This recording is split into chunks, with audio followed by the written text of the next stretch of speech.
नमस्कार मित्रांनो, सावळ्याची जणू सावली मालिकेच्या आजच्या भागामध्ये आपलं मनपूर्वक स्वागत आहे. आणि आता सारंगकडे आता देवा हा फुलांचा बुफे म्हणून घेऊन भेटायला आलेला असतो. आणि त्याच वेळेस आता राज आणि तिलोत्तमा तिथे उभे असतात.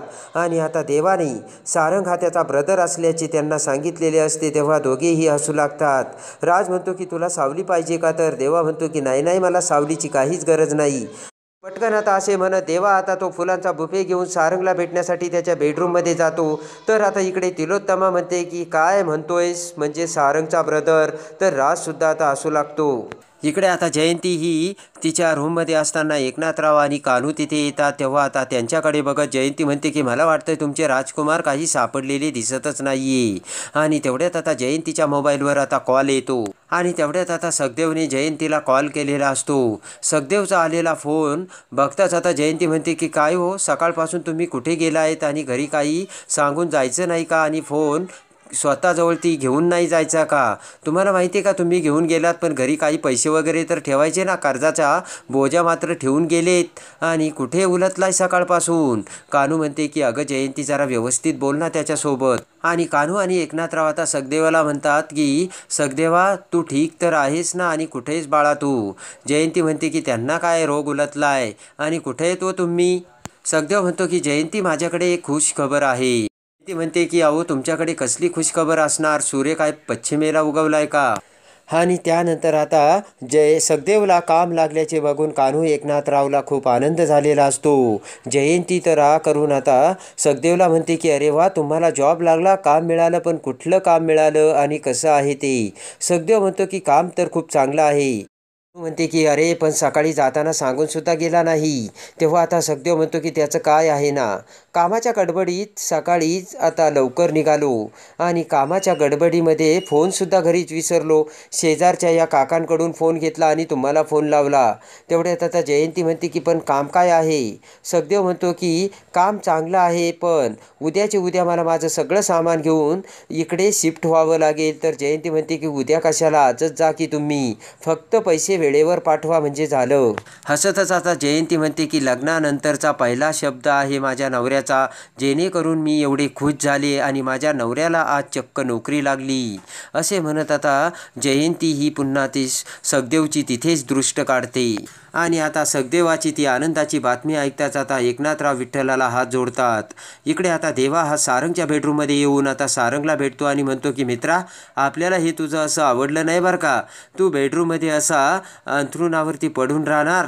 तर आता सारंग म्हणतो की अरे मित्रा, मी काही मुद्दाम केलंय का?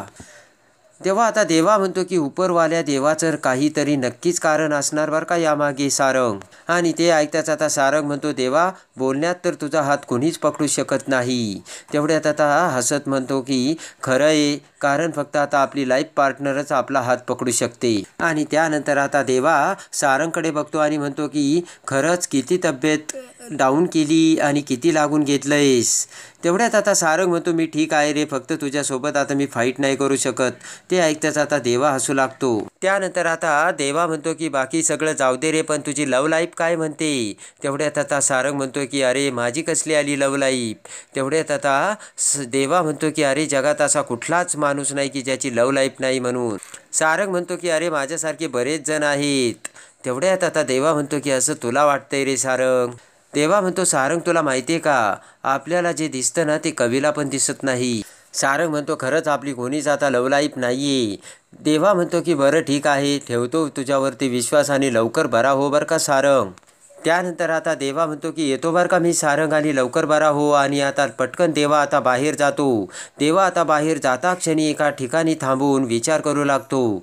देवा म्हणतो की हा तर चक्क खोटं बोलतोय, हा म्हणतो याची लव्ह लाईफ नाही म्हणून. आणि इकडे आपली सिस्टरसुद्धा खोटं बोलते तिच्या मैत्रिणीच्या नावाखाली.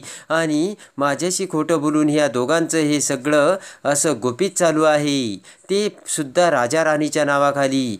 हे आता देवाला समजून चुकलास तर देवा म्हणतो की मैत्रिणीच्या नावाखाली आपली सिस्टर आपल्यासोबत खोटं बोलते, दुसऱ्याच्या रेशन कार्डवर स्वतःचं नाव घालण्याचा प्रयत्न करते. म्हणून मला जरा तिची जास्त काळजी वाटते असा आता देवा विचार करतो. आणि यांची लव्ह स्टोरी आता अगदी व्यवस्थित सेट करण्यासाठी मलाच काहीतरी करावं लागेल असा देवा विचार करतो. इकडे आता जयंती ही तिच्या मोबाईलमध्ये पुन्हा व्हिडिओ काढू लागते आणि रडतच म्हणते की ऐकलं का तुम्ही माझे धनी, माझे हजबंड मला सोडून आता परगावी दुसऱ्या गावी जाणार आहेत. जयंती म्हणते की मला एवढं वाईट का वाटतंय माहिती का, कारण कधीच ते माझ्यापासून लांब राहिले नाहीत. तेव्हा आता मी त्यांची सीता आणि ते माझे राम. शेजारी आता कान्हू ते सगळं ऐकत असते. आणि आता तेवढ्यात जयंती असे बोलत असताना सखदेव हा दरवाजात आलेला असतो. सखदेवला बघताच आता हसतच जयंती म्हणते की ओ देखो ओ आ गया. आणि आता कान्हू ही सखदेवला बघते. इकडे आता ऐश्वर्याने सगळ्यांना एकत्र बोलावलेलं असतं. अमृता, नील, सोहम, बबलू, राज सगळेजण तिथे येतात. तर राज म्हणतो काय झालं, असं अचानक का बोलवलं. तेवढ्यात आता ऐश्वर्या म्हणते की मीच बोलावलं, कारण मी काही दिवस सरू आजीला सुट्टी देऊ राहिलीत. तेवढ्यात आता राज म्हणतो की मग घरची कामं कोण करणार. तेवढ्यात आता अमृता म्हणते की मी आहे ना, मी करील. तर राज म्हणतो काय. तर तेवढ्यात आता ऐश्वर्या म्हणते की अमृता वहिनी, नोकराचं काम आहे ते नोकरच करतील ना, तुला कशाला करायचं त्यांचं काम. अमृता म्हणते की हे बघा, मी सरू आजीला फक्त काही दिवसांची सुट्टी दिलेली आहे आणि नवीन नोकरसुद्धा मी बघितला, फक्त तो उद्या येणार आहे. अमृता म्हणते की मग स्वयंपाक मी केला तर काय हरकत आहे. बाहेरच्या लोकांनी केलेला स्वयंपाक आणि घरातल्या लोकांनी फरक तर आहेच ना. ऐश्वर्या म्हणते बरोबर आहे अमृता वहिनी. ऐश्वर्या म्हणते की अमृता वहिनी तुझं बरोबर आहे, पण या नोकरांच्या कामात आपण आपला जास्त वेळ घालवू शकत नाही. तेव्हा सरू आजीच्या जागेवरती मी एक नवीन नोकर अपॉइंट केला आहे. आणि त्याच वेळेस पाठीमागून सावलीनं ते ऐकलेलं असतं. सावली विचार करते की आपल्या घरात नवीन नोकर येणार म्हणजे आता सारंग सरांची काळजी मला घेता येणार नाही, कारण आता सारंग सरांची सगळी कामे हा नोकरच करील. मग मी काय करायचं आता, मग मी सुद्धा इथे राहून काय उपयोग.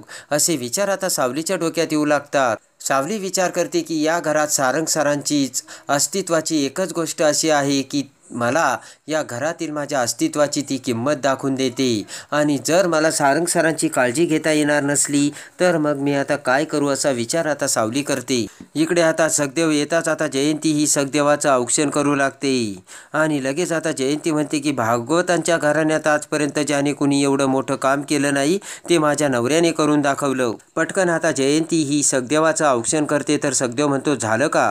तर आता जयंती म्हणते की या झालं औक्षण आणि बसा. सखदेव आता खाली बसताच आता कान्हू म्हणते की सखदेवा नोकरी बरी आहे ना. तेव्हा आता विचार करत सखदेव म्हणतो की आई नोकरी तर चांगली आहे, फक्त त्यासाठी घरापासून आता लांब राहावं लागणार आहे. तेवढ्यात आता जयंती ही रडण्याचं नाटक करते. सखदेव हा शहरात जाण्याचे कळताच आता जयंती ही नाटक करत मोठमोठ्याने रडू लागते. इकडे आता कान्हू म्हणते की सखदेव आता जाणार म्हणून जेवण मी बनवते बरं का. तर जयंती म्हणते कोणी कुठंच जायचं नाही, आज जेवण ना ही जयंती भागवत बनवणार. आणि तेवढ्यात आता कान्हू म्हणते की सावलीला सुद्धा सांगायला पाहिजे ही आनंदाची बातमी. एकनाथराव म्हणतो की हो सखदेवा. तर जयंती म्हणते थांबा ना, मी पटकन लगेच फोन लावते. आणि आता जयंती फोन लावते. सावली आता फोन उचलताच आता जयंती म्हणते की सावळे अगं कशी आहे ग तू. सावली म्हणते मी ठीक आहे. तेवढ्यात आता जयंती म्हणते की अगं तुला एक आनंदाची बातमी सांगायची म्हणून फोन केला होता. आणि आता जयंती म्हणते की बोल तुझ्या दादास बरोबर.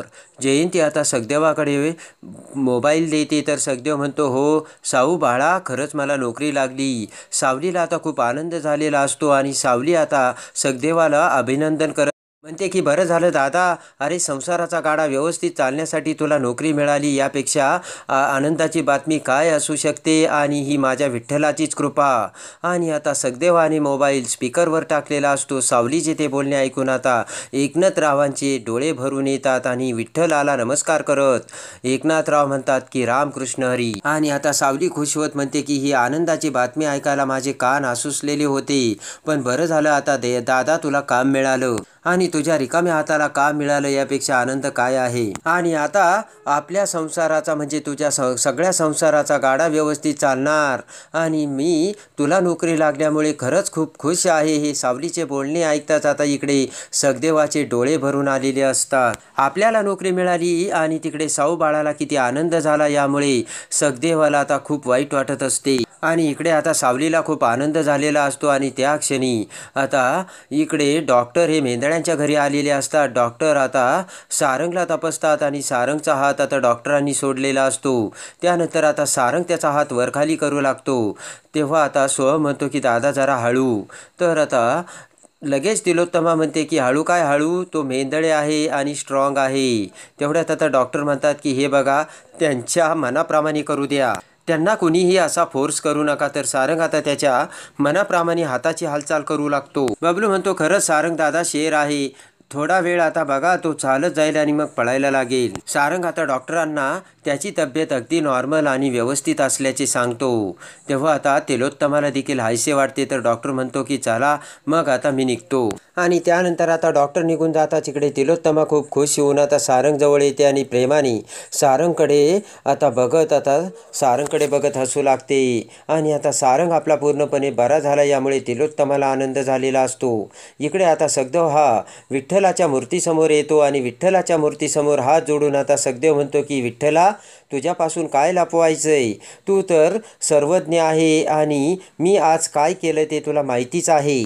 सखदेव म्हणतो की विठ्ठला, मी जे काही केलं ते सगळं तुला माहीत आहे, पण त्यावेळेस परिस्थितीच तशी होती आणि परिस्थितीमुळे मला ते करावं लागलं. तेव्हा त्या सगळ्या गोष्टीला मी जे काही केलं त्याला मीच जबाबदार असल्याचे आता सखदेव हा विठ्ठलाला बोलतो. आणि त्यावेळेस आता सखदेव विठ्ठलाला सांगत असतो की असं बहिणीच्या जीवावरती किती दिवस जगायचं. तेव्हा मी जे काही केलं ना ते विचारपूर्वकच केलं, कारण माझा नाविलाज होता आणि मला काम हवं होतं.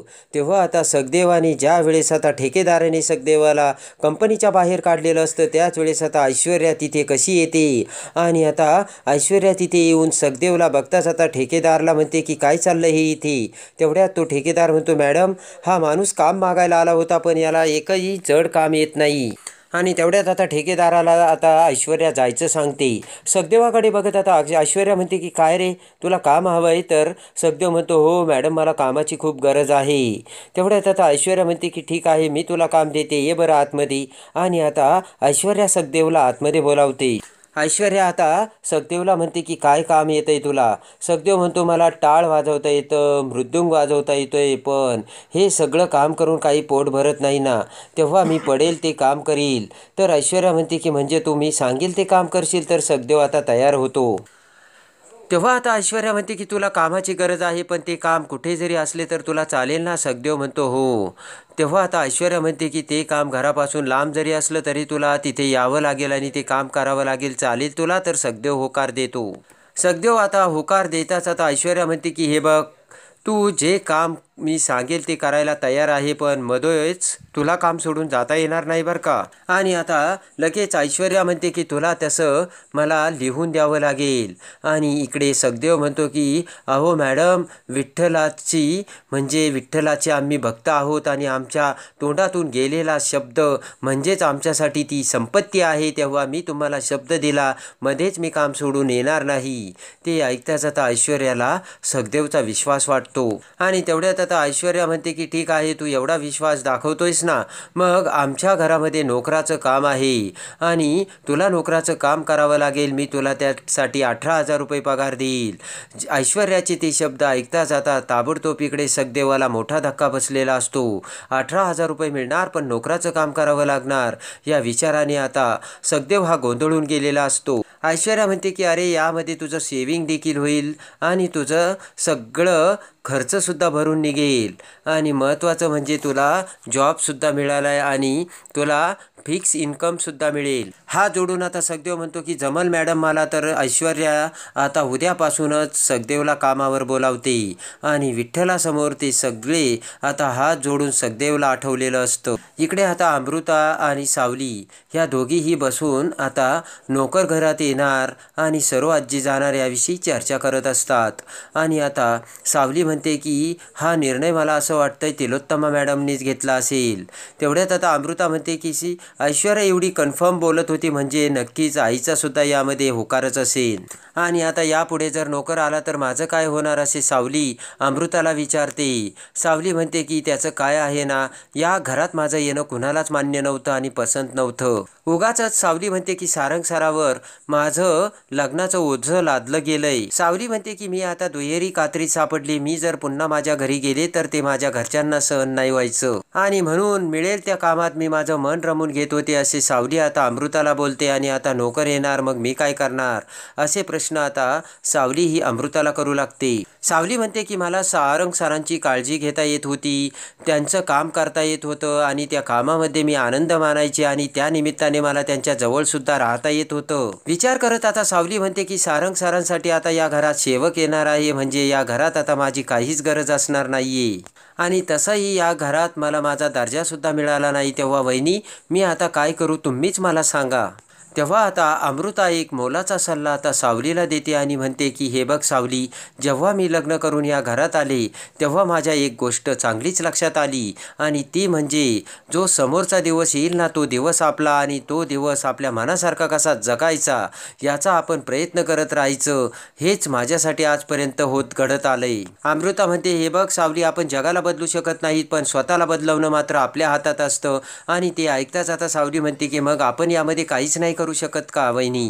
अमृता म्हणते की आपल्याला कळतंय ना आणि आपल्याला बदलही करता येतो, प्रामाणिकपणे वागायचं आणि प्रेमाने बोलायचं. आपण जर आपलं काम प्रामाणिकपणे करत राहिलो ना तर आपल्याला फळ हे मिळतंच, ते कधी लवकर मिळतं तर कधी उशिरा.